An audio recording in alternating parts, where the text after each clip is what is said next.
Gautam Buddha doctor Babasaheb आंबेडकरांच्या प्रतिमेला प्रथम इथे उपस्थित सर्व उपासक व उपासिकांना माझा जय भीम। आज मी अशा स्त्रीबद्दल बोलणार आहे जिला काळाने, समाजाने आणि इतिहासाने काळाच्या पडद्याला लुप्त केला आहे। त्यावेळचा काळ भारत अजूनही अंधश्रद्धा, जातीभेद, परंपरा, पुरुष प्रधान आणि असमानतेच्या रात्री झोपलेला होता। समाज इतका कठोर होता की मुलींचं शिक्षण म्हणजे जणू काही अपराधच। मुलींचं शिक्षण, त्यातल्या त्यात दलित गरीब मुलीचं शिक्षण तर त्यांचं नाव घेणेही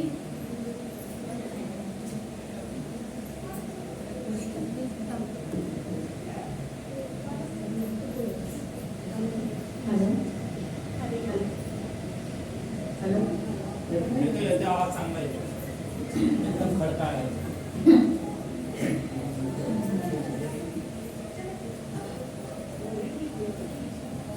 समाज इतका कठोर होता की मुलींचं शिक्षण म्हणजे जणू काही अपराध।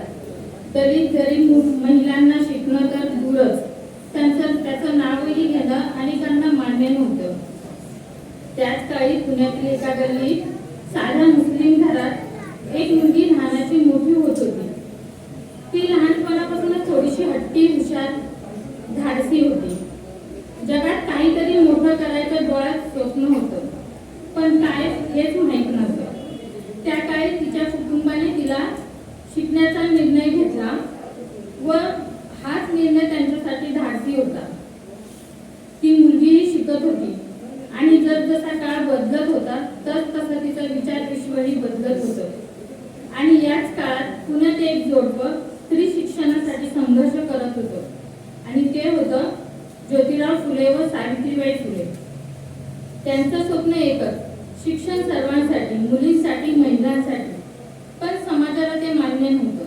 समाज त्यांना सतत तोडत होता, अपमान करत होता, त्यांच्यावर दगडफेक, चिखलफेक, शेणफेक, तसेच त्यांना शिवीगाळ करत असे। एक दिवस समाजाच्या दडपणाखाली येऊन ज्योतिरावांच्या वडिलांनी दोघांना घराबाहेर काढले। ज्योतिराव फुले व सावित्रीबाई दोघांच्या डोळ्यात निराशा होती। सावित्रीबाई म्हणाल्या, आपण काहीही चुकीचं करत नाही, तरी लोक आपल्यासाठी दरवाजे बंद करत आहेत। त्या अंधाऱ्या रात्री डोळ्यात अश्रू घेऊन दोघेही त्या गल्लीत उभे होते आणि त्याच वेळी एक दरवाजा हलकेच उघडला। तो दरवाजा होता इतिहास बदलणाऱ्या त्या महिलेचा, जिचे नाव होते फातिमा शेख यांच्या घराचा। फातिमा घरातून बाहेर आल्या आणि शांतपणे म्हणाल्या, आत या, माझ्या घरात तुमच्यासाठी जागा आहे, पण माझी एक अट आहे, तुमच्या समाज कार्यात मला सहभागी करून घ्या। त्या क्षणी सावित्रीबाईंच्या डोळ्यात पाणी येते। ज्योतिराव फक्त एवढेच बोलतात, फातिमाबाई, आमच्यासाठी हा आधार नाही, तर क्रांतीची नवी सुरुवात आहे।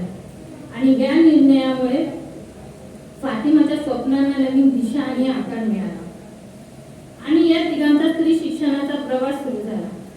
पुण्यातील महत्त्वाची मुलींची पहिली शाळा चालू झाली आणि तीही फातिमाच्या घरात।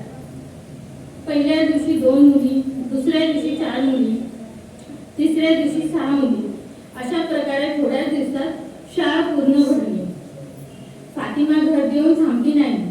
सावित्रीबाईंबरोबर तीही मुस्लिम पहिली शिक्षिका बनली। ज्या काळी महिलांना घराबाहेर पडणं समाजाला रुचत नव्हतं, त्या काळी त्या सकाळ होतात घरोघरी जात व स्त्री शिक्षणाचे महत्त्व सांगत। मुलगी शिकली की घर उजळते, शिक्षण पाप नाही तर तो अधिकार आहे, हे ऐकून कुणी दार बंद करेल, दगडफेकी कुणी शेल तर कोणी शिवी देईल।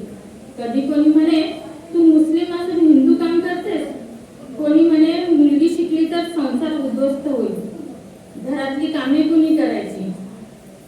पण फातिमा शांतपणे उत्तर द्यायची, जेव्हा अंधार जास्त असतो तेव्हा प्रकाशाची गरज असते। रोज शाळेत नवनवीन मुलं मुली येऊ लागली। अस्पृश्य शाळेतील मुलं ज्यांना इतर शाळेत पायही ठेवू दिला जात नव्हता, त्या मुलांना फातिमा स्वतःच्या हाताने पुस्तके द्यायची. त्यांच्या डोळ्यात तिने पहिल्यांदाच आशेची नवीन चमक पाहिली. एकदा एक दलित मुलगी रडत रडत त्यांच्याकडे आली आणि म्हणाली, मला आई म्हणते माझं शिक्षण हे पाप आहे, पण माझं मन मला म्हणत आहे मला शाळा शिकायची आहे. फातिमाने तिच्या डोक्यावर हात ठेवला आणि म्हणाल्या, तुझं मन म्हणतंय ना, मग शिक, तेच योग्य आहे. त्या मुलीने आणि अशा शेकडो मुलींनी फातिमा शेख यांच्या घरातून आपल्या भविष्याचा दिवा पेटवला. ज्योतिराव फुले आणि सावित्रीबाई फुले समाज सुधारण्यासाठी विविध मोहीम राबवत होत्या. विधवांसाठी आश्रम, कमजोरांसाठी मदत, मुलींसाठी शाळा आणि प्रत्येक कामात फातिमा प्रथम ओळी दिसायची. धर्म, जाती, परंपरा या काहीही तिच्या मार्गात अडथळा येत नव्हता, किंबहुना ती येऊ देत नव्हती. ती स्वतःला एका वाक्यात ओळख देत असे, मी एक शिक्षिका आहे, माझे काम अज्ञानाशी लढणे. पण इतिहास नेहमीच योग्य न्याय देत नाही. काळ पुढे सरकत गेला आणि फातिमा हे नाव मात्र हळूहळू इतिहासाच्या पानांमधून गायब होत गेलं.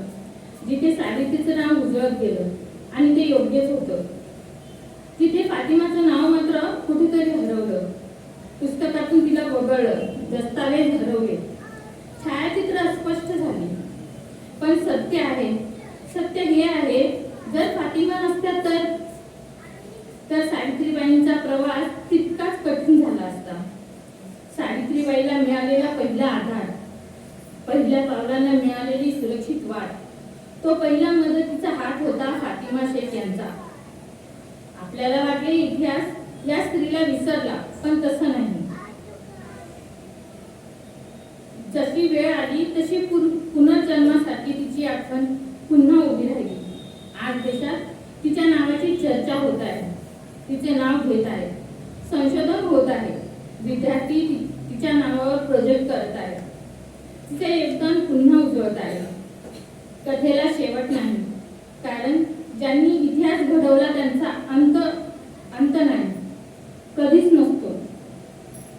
फक्त एक संदेश, एक स्त्री, एक मुस्लिम स्त्री समाजाच्या विरोधात उभी राहून मुलींच्या हक्कासाठी लढली, ती फातिमा शेख.